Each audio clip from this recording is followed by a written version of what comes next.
just me and my guitar.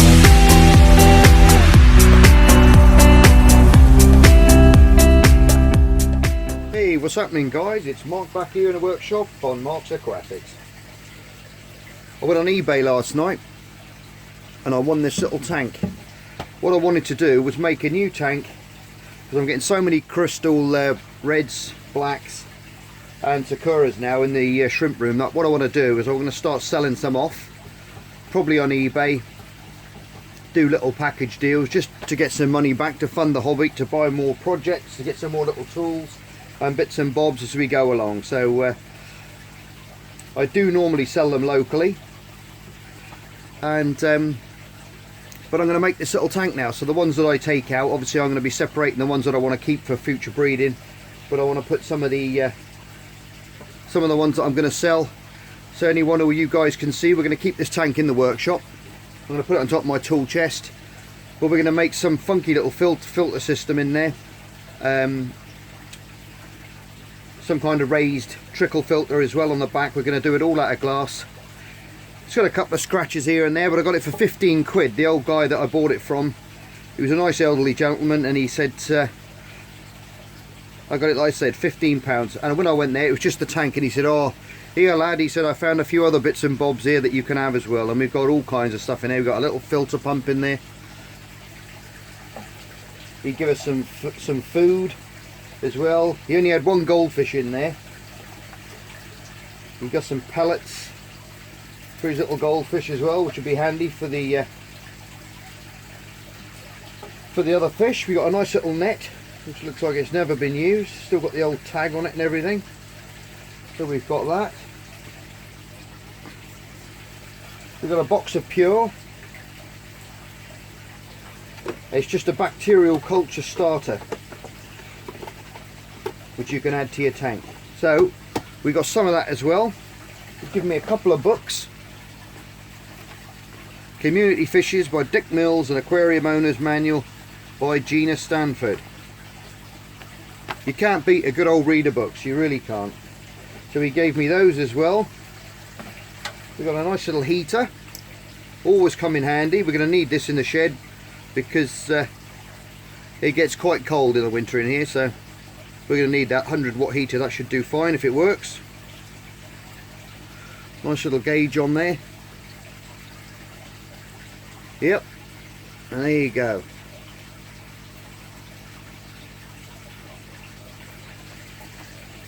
So that's good, that works. And also we got a little pump as well with a little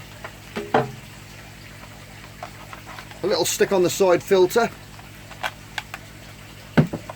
with a little pull out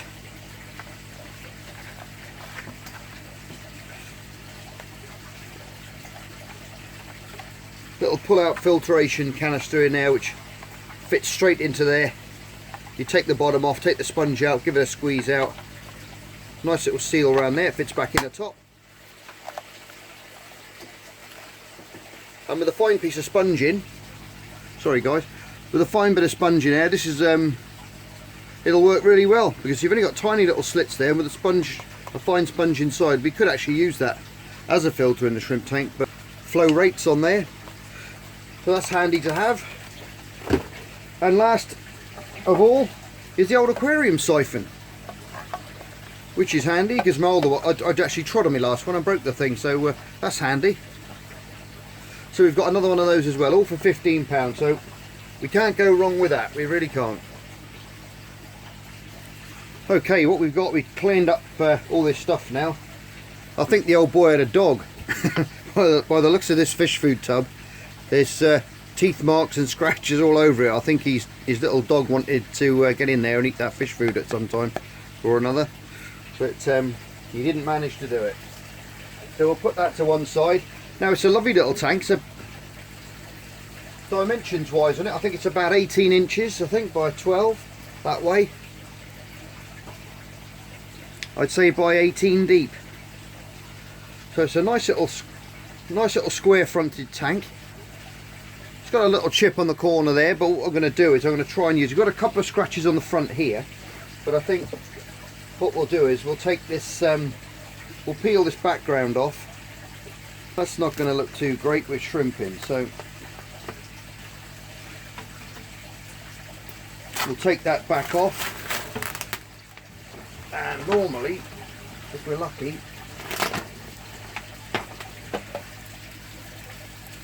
but I'll just check out the back of this tank here.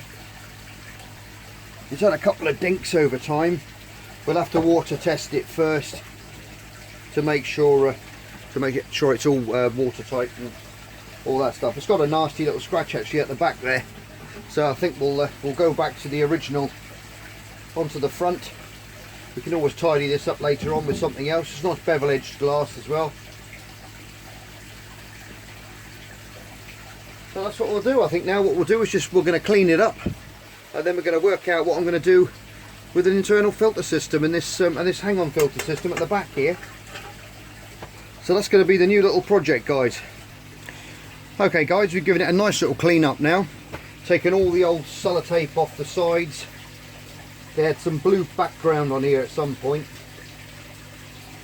which we can just use our little bit left there.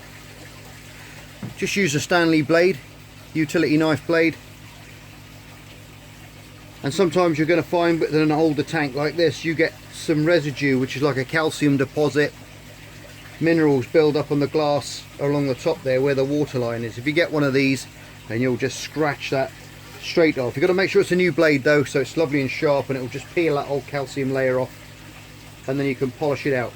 So we've got a nice little clear tank there now. Taking the background off like we just said. Got rid of most of the horrible bits off it, and it's cleaned up quite nice. Now I will say guys, if you're going to pick up a second-hand tank, always be careful of existing things that people have had in there. And the reason I say that, especially if you're going to keep shrimp, because you get the silicone layer all the way around. Now you want that to be nice and clear still, okay, so it's just reflecting the glass, so it's still nice and white, clear, translucent. And the reason I say that is because a lot of people have these tanks, they have goldfish in, or they just have a little tropical setup, and what they'll do is they'll put treatments in there like malachite and different things.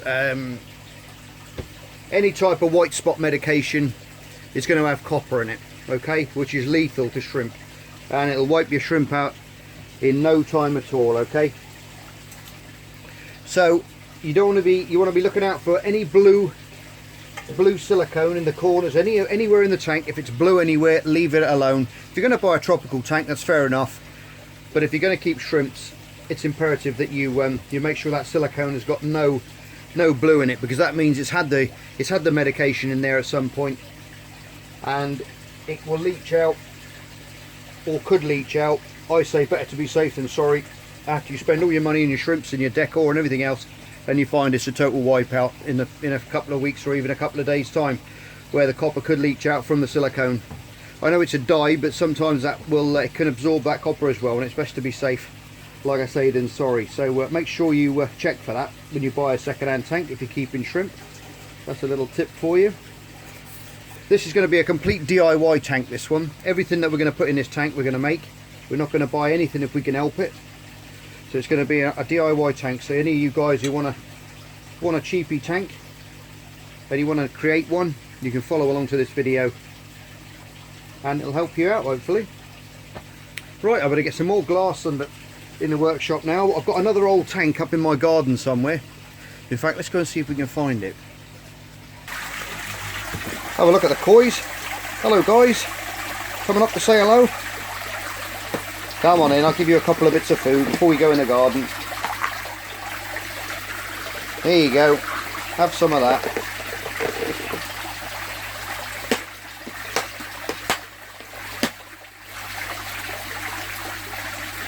I've changed their food over now to some Medikoi staple diet with spirulina in and colour enhancer, which is really digestible because the temperature's slowly starting to drop away now. It's coming towards the end of the summer, and it aids in their digestion and stuff, so that'll keep them in top condition. Right, I think we'll go outside up in the garden now and have a look at the, try and find this old tank in amongst my jungle of a garden. Here's little George, my little cat. Good morning, mate. Good morning.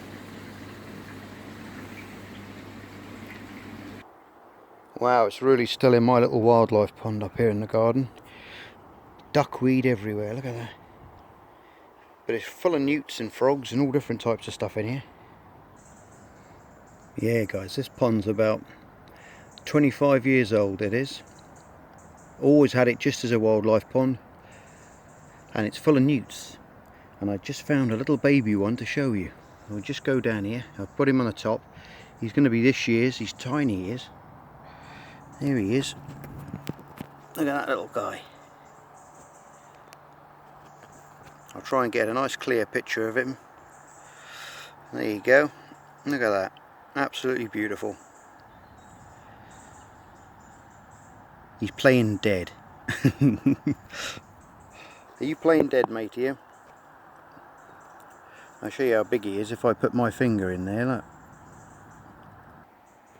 Absolutely magic. There he is.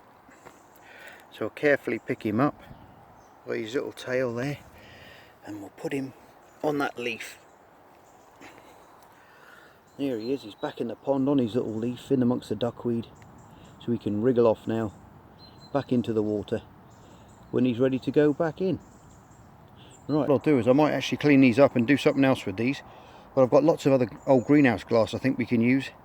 I think we'll grab a couple of panes of that and take that in, clean it up, and we can cut the sections we need then for the filter system. I can see you. All the fish are having a nice little whiz around.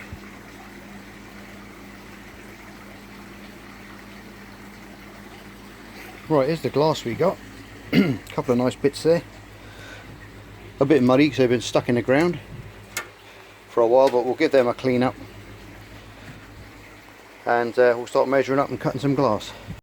There you go guys, we've cleaned up a couple of nice bits of glass there that we've had. I'm just filling up my other little pond here. I don't know if you've seen this one. This one I made this one.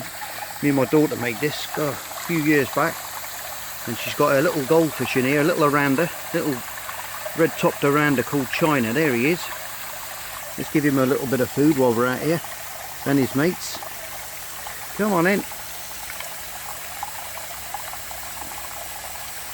Here they come. Just filling up the pond with some water while we're here. Don't worry guys, it's not chlorinated water. This is all out of a carbon block filter that I've got in the shed that I do all the top ups on the pond. But there's old China. Good as gold he is. And all his little friends having fun in the summer. Right, back to work.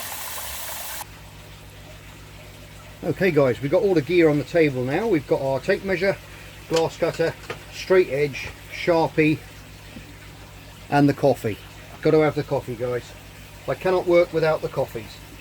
Right, what we need to do now, we need to cut off a piece. If you can remember the sort of size of the tank, it was 18 by 18 by 12. So what we've got to do is we're going to make a little rear tank now for the back. So we're going to make it into some kind. We're going to make some kind of lift filter system, which is going to push the water across the top of the tank, and then we're going to have like a cascade effect, maybe through a series of holes, or maybe just a slice of glass, so we get a fine blade of water coming back in through the media. We'll work that out as we go along. You know me, I just make it up as I go along. Right, what we need to do now is we need to cut a slice for the width of our if you can imagine, this is the tank now at the back. We've got to cut a section now that's going to fit. We're going to make a tank which is about X amount wide. So I think the tank's about, I think we'll make a nice cut about, this is going to be the base, so I reckon around 3 inches. We do a 3-inch strip off of there, so I can mark off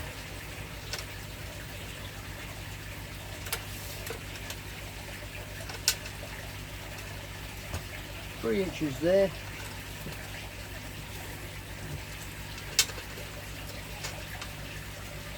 and 3 inches there. Now we've got a nice 3-inch strip now that we can work our way across. and cut it. Now with cutting glass, guys, it's one of those things, some people are scared of cutting glass, they think it's just going to smash and go all over the place. The most important thing is a sharp cutter, alright, and a little bit of mineral oil. I use mineral oil because you don't want to be transmitting horrible stuff to your tank. So I've got some mineral oil in there. Now what I'm going to do is you just put you can put a little bit on your cutter, on the wheel, and it just aids in that lubrication as it's going across, and you'll get a nicer cut. You've probably heard me say this in other videos, but in case you haven't seen those, I'll just tell you again. Now once we've got our nice little blade there all coated, swig of coffee.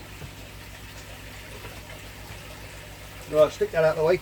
Now what we've got to do is we're going to have to draw a line across because we want to know where our oil's going. In fact, we don't need to do that at all. We can bring the glass forwards, adding some pressure to it.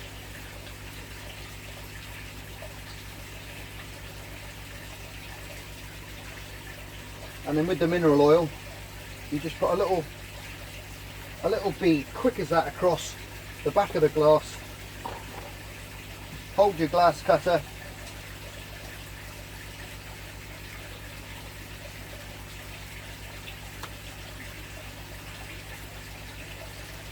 Pressure on there.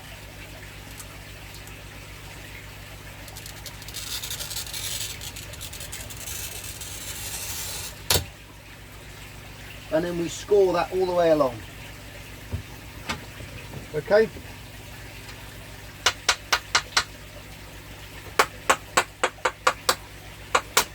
And then you'll cut it, give it a tap, and you'll get that nice piece off, okay? Because when you score glass, when you hit it, the crack will always follow the path of least resistance, okay? I.e. across your score where you made it. Right, so now we've got the bottom of the tank.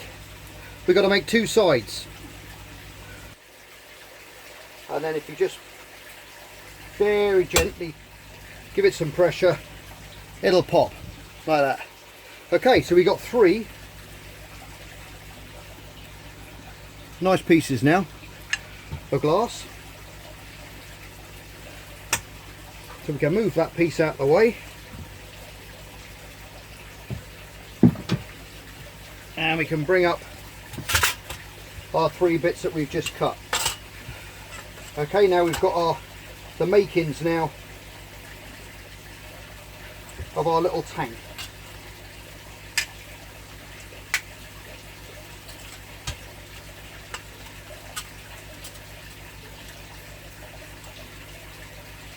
And now all we need is two end pieces now. What we're going to do is we're going to stick them on the inside like that.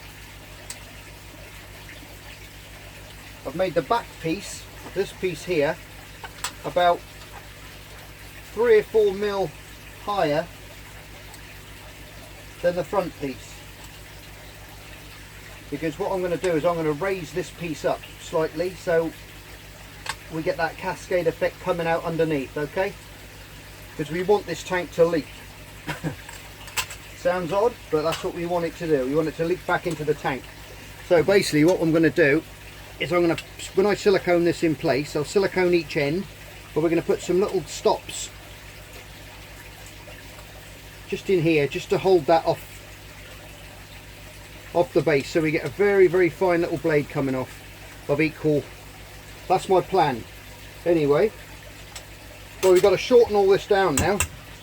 So we've got to, pardon me, we've got to go in now. I've got to measure the tank again, because we want to know what length we need, because we know the tank's 18 inches wide, sorry, but we don't want it 18 inch because we're going to need a part for the pipe to go up at the side to go back into this at the top. So we're going to need a gap to go back in, okay? So I think if we cut this at 17, we'll have a 17-inch tank, and then we can use these parts then for the sides, okay? Because we'll have plenty of offcuts for that. Now the best thing to do, like I always say, get some of the old aluminium oxide paper now. Be careful obviously of the front edges, but if you just give all the edges a little rub down nice and carefully, not a lot of pressure, it'll take off all those little sharp edges, okay? And you'll get a bit of adhesion on the old glue as well. It'll adhere to it a lot better in the corners, and you're not going to cut your fingers.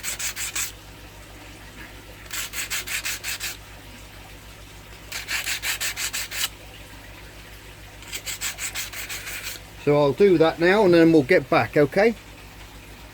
Right guys, we've sanded down all the edges now, and now we've got to do the cleaning up process. So I've just been in the kitchen now, got the old tea towel out, and now we've got to make sure these are spotlessly clean, all our little squares. See, we've got all nice and clean now, so we've got to make sure they're clean and dry before we silicone them, which is really important because we want to make sure that really does stick well and we get all that nasty stuff off. So I'll get these all dried up and then we'll head on to round 3. Okay guys, we're all set up now. Now what I've done, you can just pan you around this way a bit. I've got loads of bits of black sticky tape there, see, ready, all pre-cut. And now we want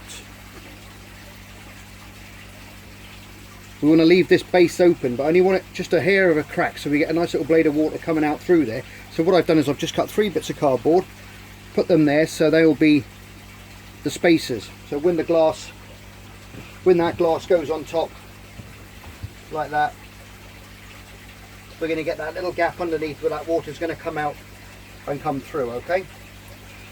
So we don't want to silicone anywhere around there.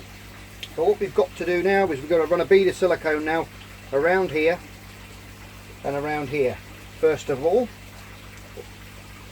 I'm not going to drop any names of any silicone or anything, but make sure you get the aquarium safe silicone as well when you're doing things with your aquariums, obviously, because some of the bathroom sealants and kitchen sealants have got mold inhibitors in them, so you don't want to be using that. You just want to be using a straight, normal, pure silicone for your sealing your aquariums up, okay? There's plenty online you can get, and if you're doing little projects like this, one of these tubes is going to last you a long time if you stick the cap back on. So what we want to do, I think I'll just move that one in a bit and that one in a bit. Don't be worry too much, just go very slow and put a small bead.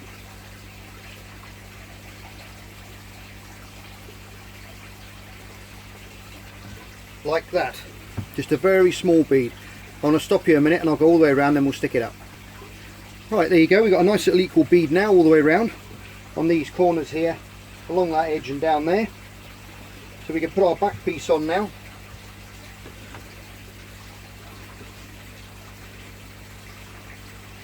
Just want to sandwich that on there nice and slowly.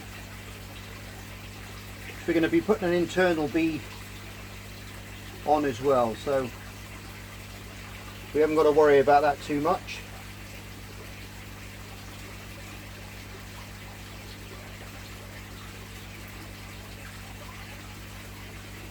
We can stick that little side on there, and then we can come across here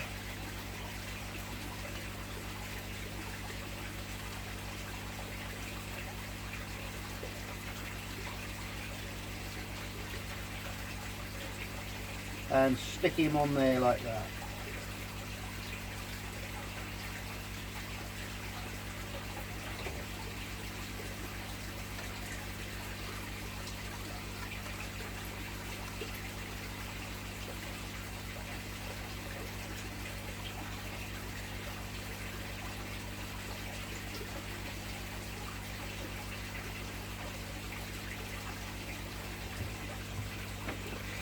And now we've got that shape.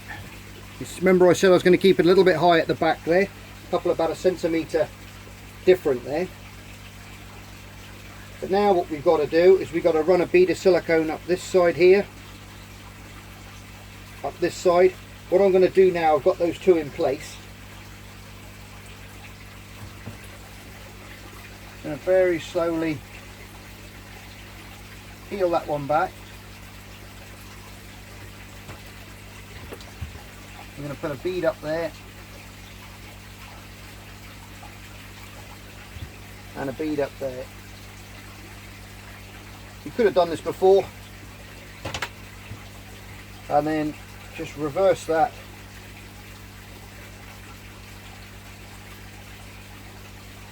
and give them a slight press together,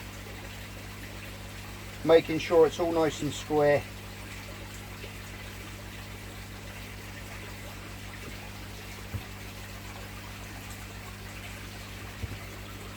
And everything's all lined up.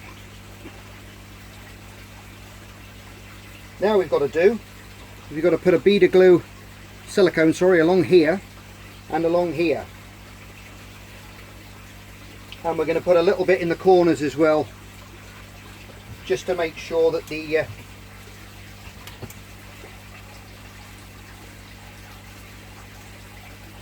that we seal that corner up there and give it a bit of strength.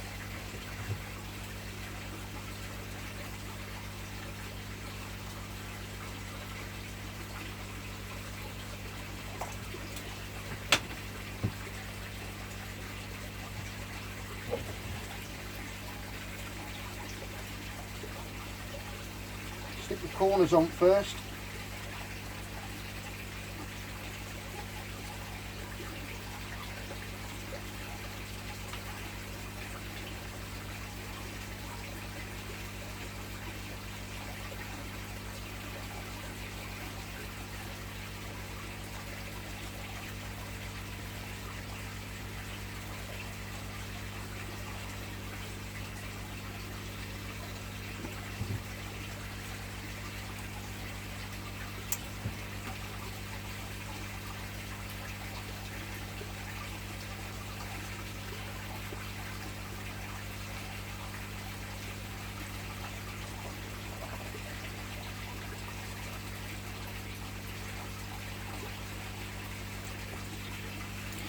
Okay guys, that's all done now. It's all glued up. We've got a nice little spaces in there. We've got a nice little gap underneath there. And we don't need the tape because it's such a small little tank anyway. That it's holding itself together quite nicely.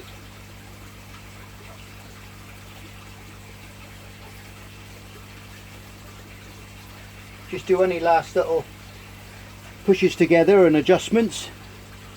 And then we'll just leave that to dry now. And then we'll carry on, I think, on the next episode. Anyway guys, cheers for tuning in. Hope you like this first section of the shrimp build, the shrimp tank build, the old DIY job.